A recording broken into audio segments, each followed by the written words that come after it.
போன்ற ஞானிகளை தலைமை தாங்கியிருக்கிறார்கள் இந்த சங்கம், ஞானிகள் சங்கம். அதனால தான் நாங்கள் வர்ற காசெல்லாம் கிட்டத்தட்ட ஒரு 60-70 கோடி வந்திருக்கு. பூரா நாட்டு மக்கள் வீசி எறிஞ்சிருக்கோம். ஏழை எளிய மக்கள் பசியாக இருக்காங்க.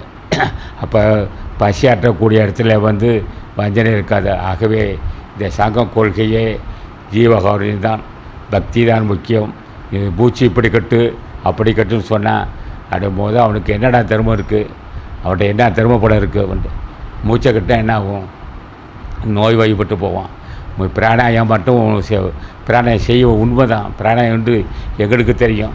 ஆனால் நீ என்ன புண்ணியம் செஞ்சுருக்க, மூச்சை கட்ட அளவுக்கு உனக்கு யோக்கியதை இருக்க, யாருக்கு எந்த உயிருக்கு நன்மை செஞ்சுருக்க, எடுத்த உடனே ஞானி ஆகலாம் நினைக்கிறேன். மூச்சை கட்டி ஞானி ஆகுனாக்க முத்து எடுக்கிறவங்கள முத்து எடுக்கிறவன் கடலில் 1 மணி நேரம் மூச்சை கட்டுறான், அவனை பெரிய ஞானி ஆகிட்டானா. 1 மணி நேரம் மூச்சை கட்டுவான், முத்து எடுக்கிறவன். இப்போ